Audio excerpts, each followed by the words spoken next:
বাঙালির কাছে দোল মানেই আলাদা আবেগ। দোল মানেই পলাশের নরম ছোঁয়ায় নিজেকে সাজিয়ে তোলা। আর দোলে নিজেকে সাজিয়ে তোলার জন্য এই চিরাচরিত জায়গাগুলো ছেড়ে এবার ঘুরে আসুন শাল সেগুনের নির্জনতায় লাল পলাশের দেশ পুরুলিয়া। তবে পুরুলিয়াতে তো নানান জায়গা, কোথায় মিলবে রাস্তা ঢেকে থাকা লাল পলাশের দেখা? তেমনই বেশ কয়েকটি জায়গা খোঁজ নিয়ে হাজির হলাম আরও একটি নতুন ব্লগে, যেখানে আপনারা পেয়ে যাবেন অনেকগুলো জায়গা এবং সেখান থেকে আপনারা চুজ করতে পারবে একটি ঠিকানাকে। নমস্কার বন্ধুরা, ভ্রমণ উইথ কমলিকার নতুন আরও একটি ব্লগে অনেক অনেক স্বাগত। আর আমরা মানেই তোমাদের সাথে ট্যুর শেয়ার করবো, এটা তো খুব স্বাভাবিক। তো এবারে যে ট্যুরটা শেয়ার করছি তার মধ্যে থাকছে পুরুলিয়া এবং বাঁকুড়ার বেশ কয়েকটি জায়গা। তো এটা কিন্তু একেবারেই যে ব্লগটা হতে চলেছে সেটা দোল উৎসবের জন্য একদম পারফেক্ট। তো তোমরা যারা কলকাতাতে আছো, একটু আলাদা স্বাদ পেতে চাও, তাহলে অবশ্যই পলাশের সৌন্দর্য দেখার জন্য অবশ্যই চলে আসুন পুরুলিয়া। তো সেই জন্যই আজকের ব্লগটা, এবং কোথায় নাইট স্টে করছি, কোথায় থাকছি, পুরোটা তোমাদের সাথে শেয়ার করবো। আর কোন কোন জায়গাকে আমরা বেছে নিয়েছি এই দোল উৎসবের জন্য সেটা অবশ্যই এই ব্লগে শেয়ার করছি। দেখতে থাকো, প্রথম থেকে শেষ অবধি তোমাদের সাথে শেয়ার করব। এখন আমরা মেজিয়া রুট হয়ে যাচ্ছি, ফার্স্ট যাচ্ছি শুশুনিয়া পাহাড়। তো প্রথমেই তোমাদের সাথে দেখা হবে শুশুনিয়া পাহাড়। আর যারা শুশুনিয়া পাহাড়ের আলাদা ব্লগ দেখতে চাও অবশ্যই চ্যানেলে ভিজিট করো, সেখানে অলরেডি দেওয়া হয়ে গেছে আর তোমরা সেটা দেখলে বুঝতেও পারবে। কিন্তু আজকের যে ব্লগটা তোমাদের সাথে শেয়ার করছি, এই ব্লগে স্পেশালি তোমরা দেখতে পাবে কোথায় স্টে করছি, তার সাথে সাথে এই দোল উৎসবের জন্য কোন কোন জায়গাগুলোকে আমরা বেছে নিয়েছি পুরুলিয়া এবং বাঁকুড়া, সেইগুলো অবশ্যই এই ভিডিওতে আসছে। প্রথম থেকে শেষ অবধি দেখতে থাকো, স্কিপ না করে। তো চলো আমরা এগোই। আর আমাদের আজকে রাইডটা অন্য দিনের মতো শুরু হয়েছে বাইকে। তো চলো আমাদের রাইডটা এখান থেকে স্টার্ট করছি।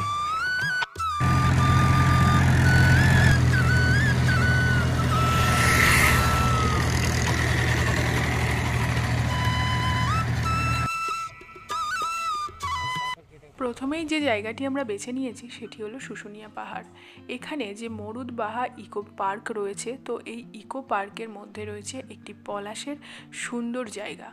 শুধু তাই নয়, পাহাড়ের অপরূপ সুন্দর এই দৃশ্য, সাথে আপনারা এরকম দোল উদযাপন করার জন্য পারফেক্ট একটি জায়গা পেয়ে যাবেন এই শুশুনিয়া পাহাড়ে। কথা বলতে বলতেই আমরা শুশুনিয়া পাহাড়ে এন্ট্রি নিয়ে পাহাড়েও চড়ে পড়েছি। হ্যাঁ, শুশুনিয়া পাহাড়ের পুরো ব্লগ তোমরা চ্যানেলে পেয়ে যাবে, সেখানে পুরো ডিটেলস দেওয়া রয়েছে।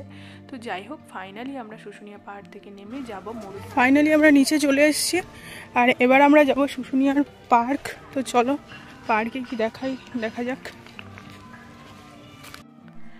পাহাড় থেকে নেমে এবার আমরা এখানকার মার্কেটটা একটু দেখিয়ে দিই।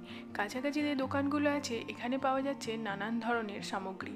তো পুজোর সামগ্রী থেকে শুরু করে অনেক কিছুই তোমরা পাবে। দেখে ভুল করো না, এগুলো কিন্তু অরিজিনাল পাথরের নয়। হ্যাঁ, যে স্টোনের গুঁড়োগুলো বেরোয় সেই গুঁড়োগুলো দিয়ে এগুলো বানানো হয়, তাই ওরা অরিজিনাল বললেও তোমরা কিন্তু কেউই ভুল করো না। যাই হোক, এগুলোর দাম ভীষণই কম। আর এগুলো কোনো আঠা দিয়ে তার উপরে এই স্টোন ডাস্টগুলো দিয়ে বানানো হয়। আর অরিজিনাল পাথরের জিনিস এখানেও পাওয়া যায়, তোমরা একটু খুঁজে দেখবে, সামনেই কয়েকটি দোকান রয়েছে। এবার আমরা এই মার্কেটটাকে ক্রস করে চলে যাব মরুদবাহা পার্কের উদ্দেশ্যে, যেখানে গেলে পলাশের আসল ঠিকানা তোমাদেরকে দেখাতে পারবো। টিকিট কেটে ঢুকে পড়লাম পার্কে।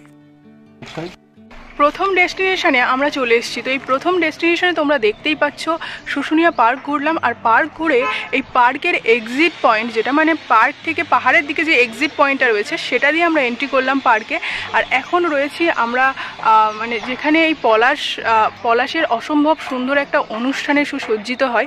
চারিদিকে দেখো পলাশ গাছ, আর এই পলাশ গাছের মধ্যেই রয়েছে নানান ধরনের মানে সৌন্দর্য।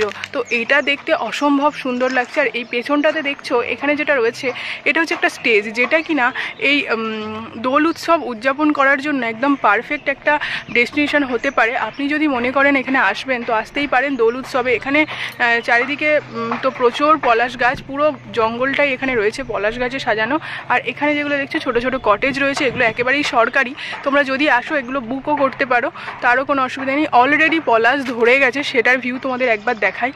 তো বন্ধুরা, এটাই বলবো, দোল উৎসব মানে পুরুলিয়ার সেই সুন্দর একটা মাধুর্য, তার সাথে এই লাল মাটির সুন্দর গন্ধে সেজে ওঠা পলাশ ফুলের একটা মোহময়ী রূপ।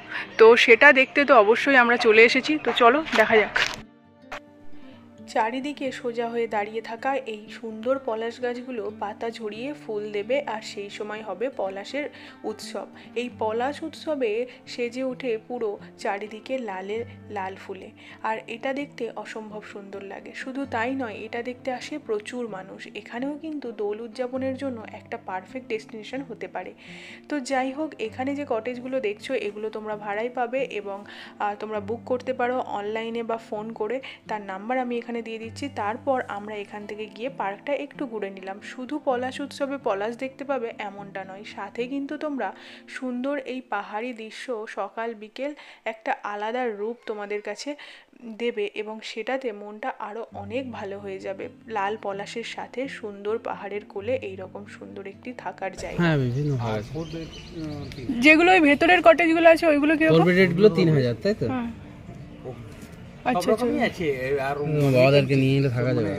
রুম একদিন কেউ থাকলেই বলবো এইখানে আগে আর কিছু নাই, মানে যে অ্যাডভান্টেজগুলো ভোরের ছবি, এর ছবি, সন্ধ্যা, লোকেশনটা ভালো, পার্কটা সুন্দর সাজানো গোছানো। আচ্ছা ঠিক আছে, আসি। শুশুনিয়া পাহাড় ইকো ক্যাম্প অর্থাৎ মরুদবাহা ইকো পার্কের সমস্ত ডিটেলস আমি স্ক্রিনে অথবা ডেসক্রিপশনে দিয়ে দেবো। চলুন তবে এবার ঘুরে আসা যাক যোগমায়া সরোবর অথবা রঞ্জনডিহি ড্যাম। এখানে গিয়ে সবুজে আবৃত একটি জলাশয় দেখতে পাবেন, আর এই যোগমায়া সরোবরের দূরত্ব শুশুনিয়া পাহাড় থেকে প্রায় 45 কিলোমিটার। আর আমরা এই জায়গাটা চুজ করেছিলাম তার কারণ আমরা যেহেতু এর পরের ডেস্টিনেশন হিসেবে জয়চণ্ডী পাহাড়কে সিলেক্ট করেছি, সেই কারণে। আপনারা চাইলে এটা স্কিপ করতেই পারেন। এবার এখানে সেভাবে পলাশের দেখা মিলবে না, কি দেখতে পাবেন চলুন দেখে নিন। শুশুনিয়া পাহাড় থেকে আমাদের নেক্সট ডেস্টিনেশন ছিল রঞ্জনডিহি ড্যাম বা যোগমায়া সরোবর। এই যোগমায়া সরোবর এলে তোমরা দেখতে পাবে পুরো মানে জলে যে সরোবরটা রয়েছে এই সরোবরটা পুরোটাই মরা গাছে আবৃত। আর এই জন্যই বলা হয় এটা পশ্চিমবঙ্গের দ্বিতীয় সুন্দরবন। তার কারণ এটা এমন নয় গেয়করণ দিয়ে এইখানে সমস্ত দৃশ্য সাজানো, এটা পুরোটাই কিন্তু কাল্পনিকও বলতে পারো বা কিছুটা কৃত্রিম। কারণ এখানে যে গাছগুলো দেখো এটা সোনাঝুরি গাছ। তো আমরা চলে এসেছি এখন রঞ্জনডিহি ড্যামে। শুশুনিয়া পাহাড়ের পরে এই ডেস্টিনেশনটা চুজ করেছিলাম, সেটা হচ্ছে আমরা এই জন্যই চুজ করেছিলাম, এর পরে যে ডেস্টিনেশনটা আমাদের ছিল সেটার একমাত্র উদ্দেশ্য এটাই ছিল আমরা বেশ কয়েকটি জায়গা কভার করছি, যে জায়গা অনুযায়ী আমরা আপনাদেরকে জানাতে পারবো যে কিভাবে আপনারা দোলে যে সমস্ত জায়গা ঘুরতে চাইছেন সেই সমস্ত জায়গাগুলোকে একসাথে অ্যাটাচ করবে। মানে 2 দিনের জন্য কি 3 দিনের জন্য আপনারা বেরিয়েছেন বা 2 নাইট 3 দিনে স্টে করবেন দোলযাত্রায়। আর এই দোলযাত্রা হবে আপনার একদম লাল মাটির রাঙা মাটির দেশে এসে আপনি পলাশের সাথে যোগসূত্র স্থাপন করে করবেন এই দোল উৎসব। তো সেই জন্য, কারণ কলকাতার কাছে যারা থাকে মফস্বলে সেইভাবে আমরা পলাশ দেখতে পাই না, আর পলাশের দেশ বলতেই আমরা পুরুলিয়াকে চিনি। সেই কারণে আমরা বেশ কয়েকটি বাঁকুড়া তথা পুরুলিয়ার ম্যাক্সিমাম জায়গাতে কভার করতে চেয়েছি এই দোলযাত্রায়। আর হ্যাঁ, কোথায় নাইট স্টে করছি সেটা তো দেখাবো, আগেই বলেছি। এখন আমরা যাব জয়চণ্ডী পাহাড়, যেখানে আমরা জয়চণ্ডী পাহাড় যুব আবাস ঠিক করে রেখেছি। তো যুব আবাসে অলরেডি আমরা বুকিং করে রেখেছি। সেখানকার পরিস্থিতি এবং রুম কেমন সবটাই তোমাদের সাথে শেয়ার করব। চলো আমরা এখন যাই আর দেখতে থাকি জয়চণ্ডী পাহাড়ে আপনাদের সাথে কি কি শেয়ার করতে পারি। অলরেডি জয়চণ্ডী পাহাড়ের ব্লগ আমার চ্যানেলে শেয়ার হয়েছে, আপনারা চাইলে সেখান থেকে জয়চণ্ডী পাহাড়ের ফুল ব্লগ দেখতে পারেন। কিন্তু এখানটাতে আমি পুরো পুরুলিয়া তথা বাঁকুড়ার নানান জায়গা শেয়ার করছি। আর যোগমায়া সরোবরে যদি আসেন তাহলে বলবো শুশুনিয়া পাহাড় থেকে প্রায় 48 কিলোমিটারের ডিস্টেন্সে আমরা চলে এসেছি। আর এখানে এসে আমরা এটুকুই মনে হয়েছে যে যদি আপনারা মনে করেন ডাইরেক্ট জয়চণ্ডী ঢুকতে পারেন, সেই কারণেই এটা অনেকটা ডিস্টেন্স। তোমরা যারা বাইক রাইড করতে পছন্দ করো তাদের জন্য খুবই ভালো হবে, কিন্তু যারা সেভাবে পছন্দ করো না তারা না এলেই হবে। কিন্তু এটা খুব নিস্তব্ধ নির্জন একটা জায়গা, আশা করি তোমাদের সকলেরই ভালো লাগবে। তো পুরো জায়গাটা একবার আপনাদের সাথে ঘুরিয়ে দেখাই, আর দেখতে থাকো আর ব্লগটা শেষ অবধি দেখো, কারণ এর সাথে অবশ্যই ইনফরমেশন পাবে। সেটা হচ্ছে জয়চণ্ডী পাহাড় যুব আবাসে, সেটা কিন্তু তোমরা পুরো রিভিউটা দিতে থাকবো, দেখতে থাকো। চারিদিকে সবুজে বেষ্টিত জলাশয় এবং এরকম একটি পার্ক আপনারা পেয়ে যাবেন যোগমায়া সরোবরে, সাথে বোটিং এবং এই সুন্দর একটি দৃশ্যের সাক্ষী হয়ে তৃতীয় ডেস্টিনেশনে চলে গেলাম, যেটা ছিল জয়চণ্ডী পাহাড়। যেহেতু জয়চণ্ডী পাহাড়ে আমরা নাইট স্টে করব, তাই সন্ধ্যাকালীন জয়চণ্ডী পাহাড়ে আমরা এন্ট্রি নিয়ে রুমে ঢুকে আমরা বেশ কিছুক্ষণ রেস্ট নিয়েছিলাম। আমরা গিয়েছিলাম জয়চণ্ডী পাহাড় যুব আবাস। এই যুব আবাসে যদি আপনারা থাকতে চান আগে থেকেই বুক করতে হবে অনলাইনে। পুরো সমস্ত ডিটেলস আমি ডেসক্রিপশানে দিয়ে দেবো, এবং অনলাইন বুকিং ছাড়া এখানে কোনো রকমভাবে ভিজিট করা যায় না। আর এখানে এসে আমরা পেয়ে গেছিলাম হিল ভিউ রুম। অসাধারণ একটি দৃশ্য, সকালে উঠে সূর্যের আলো পড়া সোনালি পাহাড়, কি অসম্ভব দৃশ্য, সেটা না দেখলে বোধহয় বিশ্বাস করা যায় না। চলুন এবার আমাদের দ্বিতীয় দিনের প্রথম ডেস্টিনেশন জয়চণ্ডী পাহাড়। জয়চণ্ডী পাহাড় আমরা আগের দিন এলেও যেহেতু রাতে রেস্ট করেছি, গাড়ি চালানো এবং সব কিছু মিলে একটু রেস্টের দরকার ছিল, তাই সন্ধ্যাকালীন আমরা আর পাহাড়ে পাড়ি দিইনি। এবার আমরা যাচ্ছি পাহাড়ের উদ্দেশ্যে, পাহাড়ে উঠব। এবার চারিদিকটা দেখো কি অসম্ভব সুন্দর লাগছে। রুম থেকে যেমন সুন্দর পাহাড়টাকে আপনারা আস্বাদন করতে পারবেন, সাথে রুমের বাইরে বেরোলেই আপনারা দেখতে পাবেন পাহাড়। একদম পাহাড়ের পাদদেশেই রয়েছে এই যুব আবাসটি, তাই একদম সেরা ঠিকানা হিসেবে এই যুব আবাসকে আপনারা বুক করতেই পারেন, আর সেটার সিস্টেম পুরোপুরি অনলাইনে। এবারে চলুন পাহাড়ে ওঠার সময় দেখে নিই বেশ কিছু পলাশ। এখানে অনেক ছোট ছোট বাচ্চা আছে যারা মালা গেঁথে 20 টাকা মালা বিক্রি করছে সবাই এই পলাশ উৎসবের জন্য, এবং যারা আসছে পলাশ ফুলের মালা লাগিয়ে গোটা পাহাড় ঘুরে দেখছে। আপনারাও এলে এই রকম পলাশের স্বাদ আস্বাদন করতে পারবেন। পাহাড়ের পাদদেশে রয়েছে প্রচুর পলাশের গাছ এবং পলাশে সুসজ্জিত। যেহেতু আমাদের বেশ কিছুদিন আগে ব্লগটি বানানো হয়েছে, তাই পলাশ সেভাবেও ফোটেনি, কিন্তু প্রচুর পলাশের গাছ যতটা সম্ভব আপনাদেরকে দেখালাম। পাহাড়ের উপর থেকে এই যে বিল্ডিংটি দেখতে পাচ্ছেন, এটা হলো যুব আবাস। এই যুব আবাসেই আমরা নাইট স্টে করেছি, যেটা কি না পাহাড়ের উপর দিয়ে একদম স্পষ্ট। আর এই জয়চণ্ডী পাহাড়ে রয়েছে জয়চণ্ডী মাতার মন্দির এবং একটি হনুমানজির মন্দির। এগুলো আমরা দর্শন করে নেমে এলাম, কারণ অত সকালে তখনও দরজা খোলেনি। আর আমার জয়চণ্ডী পাহাড়ের পুরো ব্লগে আপনারা সমস্ত ডিটেলস পেয়ে যাবেন, সেখানেও দেখে নিতে পারেন। আর এখানে দেখো বাচ্চা মেয়েটি কি সুন্দর করে ফুলের মালা গাঁচ্ছিল, এবং এগুলো বিক্রির জন্যই গাঁচ্ছিল। সবাই এখানে এসে এই মালাগুলো কেনে এবং মাথাতে দিয়ে ঘুরে বেড়ায়। এবার ফিরবো রুমে, চেক আউট সময় দোরগড়ায়। আমরা রেডি হয়েই পাহাড় গেছিলাম, আর এবারে আমরা যাব আমাদের দ্বিতীয় দিনের দ্বিতীয় ডেস্টিনেশনে। তো জয়চণ্ডী পাহাড় আমাদের ঘোরা কমপ্লিট। এবার আমরা যাব নেক্সট ডেস্টিনেশনে।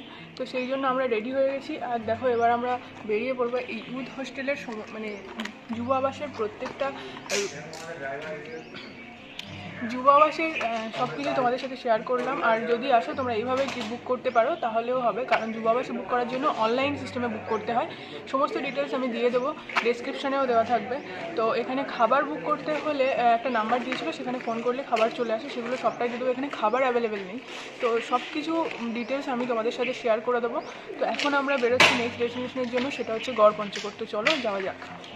ঘড়িতে তখন 9:30 থেকে 9:45, আর আমরাও চেক আউট করে বেরিয়ে পড়লাম গড়পঞ্চকোটের উদ্দেশ্যে। এই গড়পঞ্চকোট ছিল দ্বিতীয় দিনের দ্বিতীয় ডেস্টিনেশন। এই ডেস্টিনেশনে আপনারা পাবেন অসম্ভব পলাশের দেখা। আর আমরা এই ডেস্টিনেশনে যাওয়ার আগেই রঘুনাথপুরের উপর দিয়ে যেহেতু গিয়েছি, তাই সকালেই ব্রেকফাস্টটা এখানেই সেরে নিয়েছিলাম। রঘুনাথপুর থেকে ব্রেকফাস্ট সেরে আমরা চলে এলাম গড়পঞ্চকোট। আর এই গড়পঞ্চকোট এখনও অবধি আর্কিওলজিক্যাল সার্ভে অফ ইন্ডিয়ার আন্ডারে রয়েছে, যেখানে এখনও খনন কার্য চলছে, নানান কিছু উদ্ধার কার্য এখনও চলছে। তো প্রথমেই এসে আমরা একটা দেউল দেখে নিলাম, আর এখানে চারিদিকে রয়েছে নানান দেউল। আর এর সাথে আপনাদের দেখিয়ে দেবো এই গড়পঞ্চকোট রাজার দুর্গা মন্দিরটি। চলুন ঘুরিয়ে আনা যাক। এগুলো একটি বড় বড় দালান, দেখতেই পাচ্ছ। যদি এই পলাশ উৎসবে আপনারা গড়পঞ্চকোটকে বেছে নেন, তাহলে আপনারা পেয়ে যাবেন অনেক রিসর্ট। তো সেই অনুযায়ী এখানে আরও একটি রিসর্ট রয়েছে, সেটা হলো চারুলতা রিসর্ট, যেটি কিনা একদম গড়পঞ্চকোটের গায়েই রয়েছে। আপনারা চাইলে বুক করে নিতেই পারেন। এবার আমরা যাচ্ছি দুর্গা মন্দিরের উদ্দেশ্যে। এই গড়পঞ্চকোট দুর্গা মন্দির দেখে আমরা বেরিয়ে পড়বো নেক্সট ডেস্টিনেশনে।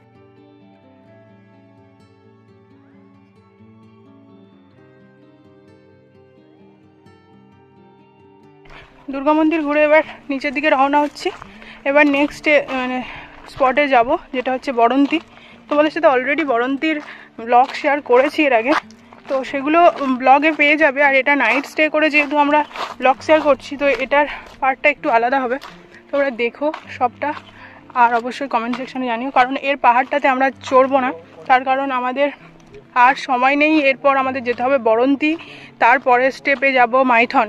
তো যেহেতু আমাদের আরও বেশ কয়েকটি আরও আছে পাঞ্চেত ড্যাম, তো সেই কারণে আমাদের খুব বেশিক্ষণ এখানে স্টে করলে চলবে না। আর এখানকার পাহাড়ের রাস্তাটাও ভীষণ দুর্গম, সেই কারণে আমরা পাহাড় স্টে করছি না। এই পাহাড়ে স্টে মানে পাহাড়ে উঠছি না, এখানে আর স্টে করছি না, এবার বেরিয়ে পড়বো। আর এই দিকটাতে দেখো পাহাড়টা দেখা যাচ্ছে, আমরা দুর্গা মন্দিরের সামনে দিয়ে যাচ্ছি আর এদিকটা পুরোটা দেখা যাচ্ছে, দেখো পাহাড়টা দেখতে পাচ্ছি নিশ্চয়ই। এবার আমরা যাব পাঞ্চেত ড্যাম আর বরন্তি। আমাদের শেষের ডেস্টিনেশন, একদম লাস্ট ডেস্টিনেশন হচ্ছে মাইথন। চলো যাওয়া যাক।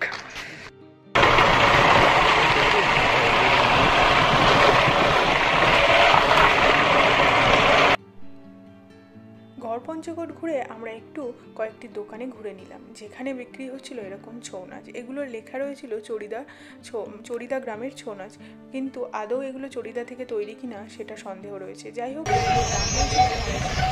সব কিছু দরদাম করে আমরা আবারও বেরিয়ে পড়লাম আরও একটি ডেস্টিনেশন, যেটা আমাদের দ্বিতীয় দিনের তৃতীয় ডেস্টিনেশন, তা হলো বরন্তি।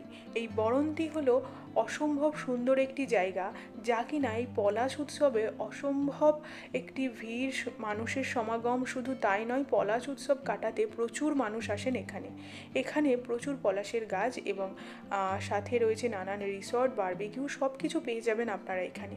আলাদাভাবে এখানে এই রোড পারপাসে কিছু দেখাতে পারবো না, এগুলোর সমস্ত রিসর্ট রয়েছে একেবারেই ভেতরের দিকটাতে, মানে ঠিক জলাশয়ের অপোজিট সাইডে রয়েছে নানান রিসর্ট। আপনারা চাইলে সেগুলো বুক করে এখানে থাকতে পারেন।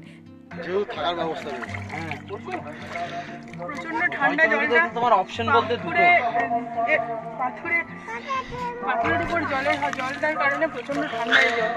আমরা একটু হাত পা এখানে ধুতে এলাম, তারপর আবার গাড়িতে করে আমাদের জার্নি শুরু হবে।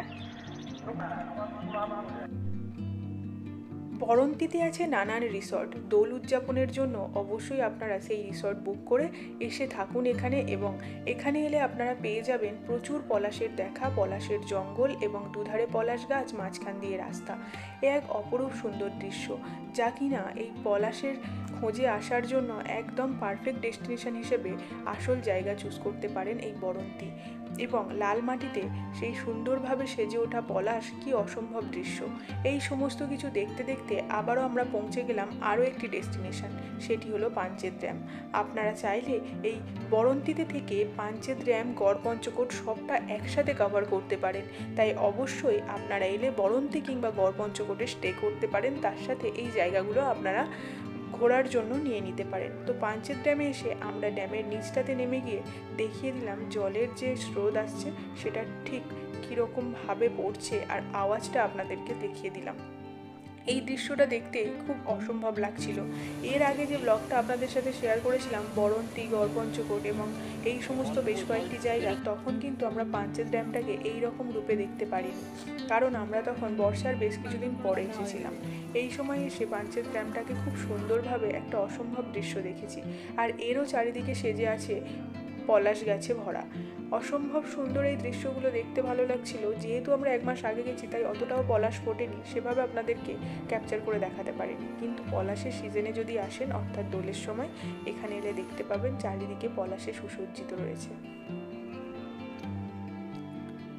পাঞ্চেত ড্যামের চারিদিকটা ঘোরাঘুরি করে আবারও চলে এলাম লাস্ট ডেস্টিনেশন দ্বিতীয় দিনের, সেটা হলো মাইথন, যেটা আমাদের 7 নম্বর ডেস্টিনেশন ছিল। তো যাই হোক, এই ডেস্টিনেশনে এসে আমরা প্রথমেই দেখে নিলাম মাইথন বাঁধ। এখান থেকে ঘুরে চলে এসেছিলাম মাইথনের অ্যাকচুয়াল জায়গা বাথান বাড়িতে। তো সেই জায়গাতে এসে দেখেছিলাম এখানে যে মাইথন বাঁধ আমরা নিচ থেকে দেখাতে পারবো না, তার কারণ চারিদিকটা ব্যারিকেড দিয়ে ঘেরা ছিল। এবার আমরা চলে গেলাম বাথান বাড়ির উদ্দেশ্যে। এটাই আমাদের লাস্ট ডেস্টিনেশন এবং লাস্ট স্পট। তো আপনাদের এই টোটাল ব্লগে কোন জায়গাটা বেশি ভালো লাগলো অবশ্যই বলবেন। তবে এই কয়েকটি জায়গার মধ্যে পাঞ্চেত ড্যাম, গড়পঞ্চকোট এবং বরন্তি এই পলাশ উৎসবের জন্য পারফেক্ট একটি ডেস্টিনেশন হতে পারে। সাথে জয়চণ্ডী পাহাড় তো অবশ্যই। এই 4টি জায়গাকে আপনারা চুজ করতেই পারেন। 4টির মধ্যে যে কোনো একটি জায়গাতে এসে আপনারা নাইট স্টে করে চারিদিকটাকে ঘুরে নিতে পারেন।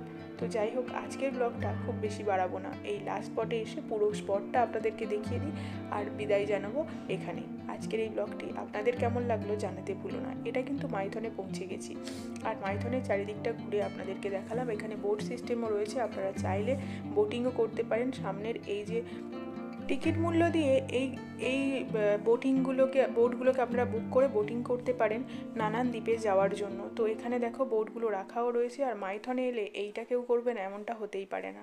তো যাই হোক, আজকের ব্লগটা এটুকুই। তো ফাইনালি আমাদের যে ট্যুর প্ল্যান ছিল এটাই আমাদের লাস্ট ডেস্টিনেশন, লাস্ট স্পট। আমাদের ঘোরা কমপ্লিট, কারণ এটা আমরা মাইথনে চলে এসেছি। আর মাইথনের এটা বাথানবাড়ি স্পটে রয়েছি। একটু আগেই তোমরা দেখেছো মাইথন বাঁধে ছিলাম, তো মাইথন ড্যাম দেখিয়ে দিয়েছি। আর এটা হচ্ছে বাথানবাড়ির এরিয়া, পুরোটাই কমপ্লিট করে দেখিয়ে দিলাম। আর এর আগে বরন্তি, গড় পঞ্চকোট, তার সাথে ছিল জয়চণ্ডী পাহাড় এবং রঞ্জনডি ড্যাম, সব কিছুই তোমাদের সাথে শেয়ার করেছি। আর প্রতিটা জায়গা কেমন লেগেছে জানাবেন। তার সাথে এটাও অবশ্যই জানাবেন যে আমরা যুব আবাসে ছিলাম, সেই যুব আবাসের আপনারা কারা কারা কী কী জানতে চান, আমি কতটা দিতে পারলাম, সেটা যদি কোনো কোশ্চেন থেকে থাকে অবশ্যই জানাবেন। ব্লগটা এখানেই শেষ করব, কারণ আমাদের পুরো ট্যুর ব্লগ একেবারেই কমপ্লিট। তো এখানেই শেষ করছি। দোল উৎসবের জন্য স্পেশাল এই ব্লগটি আপনাদের কেমন লাগলো জানাতে একদমই ভুলবেন না। ভালো লেগে থাকলে অবশ্যই একটা লাইক করে দিও, চ্যানেলটি সাবস্ক্রাইব করে দিও, আর কমেন্ট করতে একদম ভুলো না। যদি কোনো কোয়ারিজ থেকে থাকে, ফোন নাম্বার থেকে শুরু করে যাবতীয় ফুড সার্ভিস সব কিছুই পেয়ে যাবে এই ভিডিও ডেসক্রিপশনে। তো চলো এখানেই টাটা, সকলে সুস্থ থাকবেন, ভালো থাকবেন। নতুন আরও একটি ব্লগে ভ্রমণ উইথ কমলিকার সাথে আরও একবার দেখা হচ্ছে। আজকের মতো টাটা।